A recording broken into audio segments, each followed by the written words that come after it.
Welcome to Ask Fear and Greed, where we take your questions and do our best to answer them. I'm Michael Thompson, and good afternoon, Sean Aylmer. Hello, Michael. Now, Sean, today's question is a little bit different because I reckon it is a question from the youngest listener that we've had contribute to Ask Fear and Greed to date. So, Zaid says, I'm 13 years old. 13. Just 13. Isn't that incredible? And this, wait for it. It actually gets even better because he says, I'm just getting into investing. When I was, Zaid. oh God, I wish I got into investing when I was 13. Totally. I would be in a vastly different position to the one I'm in right now if I'd done that. Anyway, he says, but me and my dad have been listening to you for over a year in the car on the ride to school. Here is my question.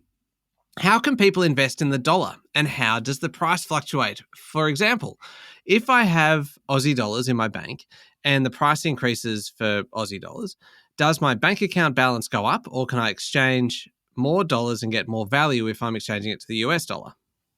I'm like, it's a good question. You show me any other 13-year-old who is thinking in that amount of detail, right? I agree. Yeah, about Zaid, currencies, that's fantastic. about investing, about markets. Just good on you, Zaid, for actually getting interested. Now, Sean, can you please answer it for both of us? No, probably not. But let's move on. So, Zaid, the dollar, it's just a price used to value Australian goods and services. That's all it is. It's just this thing that sits there that we use to say something is worth something and we can put a value on that. And so your bank account, that is Australian dollars. You live in Australia. Mostly you're buying stuff in Australian dollars. Now, occasionally you might buy stuff from Temu or somewhere like that. So you may actually have to exchange in a sense. So it probably makes sense there. But this Aussie dollar goes up and down against other currencies. So it goes up and down against the US dollar, the euro, the yen, all sorts of currencies. And that's just based on how many people want it and how many people want to sell it. So we talk about the AUD USD exchange rate. Let's say it's 65 cents. That's how many USD is needed to buy one AUD. So when we say AUD USD, it's how many the last one to buy the first one. When the value goes up, it appreciates. When it goes down, it depreciates. So that's the explanation. The part which I'm loath to talk about, Zaid, is the fact that we are not an investing podcast. So we don't want to give advice on how you should invest. I will say some things, though.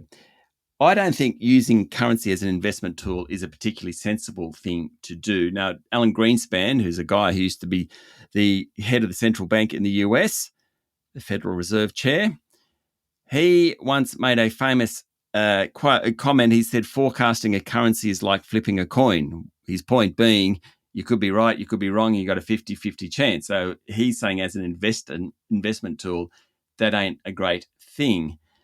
Maybe a way of doing that is an example. So if you bought Bitcoin today, let's say it's $97,000 US dollars unit, you pay in your Australian dollars that you've worked for, you buy 1 unit of Bitcoin, so you're paying 97 US dollars.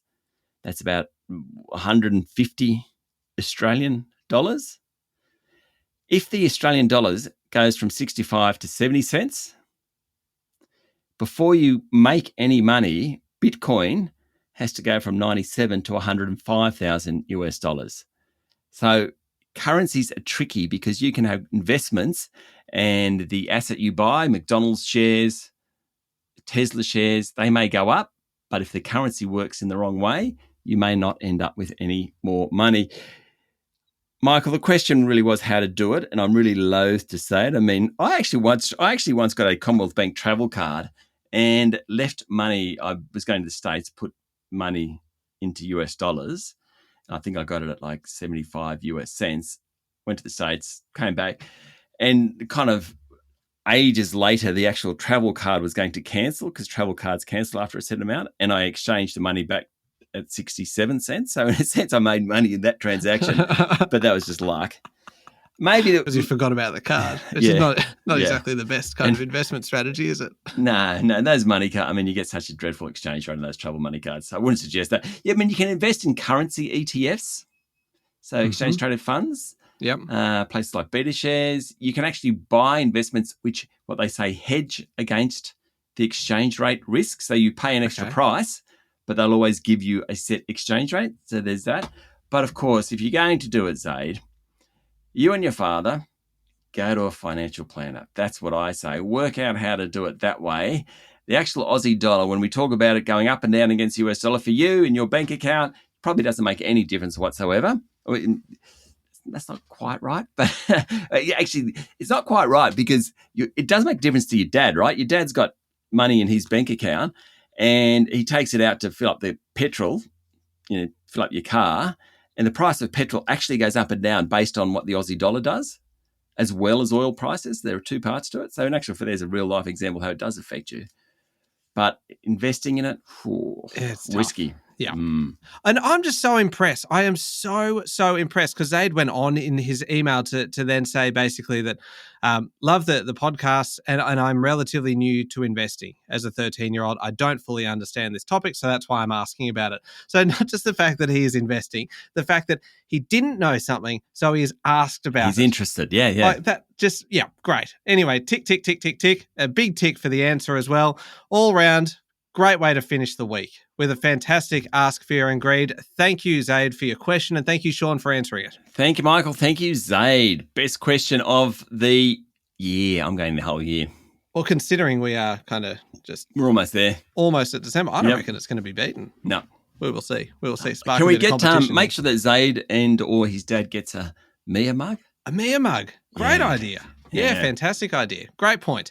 All right. Look, if you've got your own question, you can do what Zaid did. Send it in via the website. Go to fearandgreed.com.au or head along to LinkedIn, Facebook, Instagram, any of our social media platforms. Send your question in and we will do our best to answer that one as well.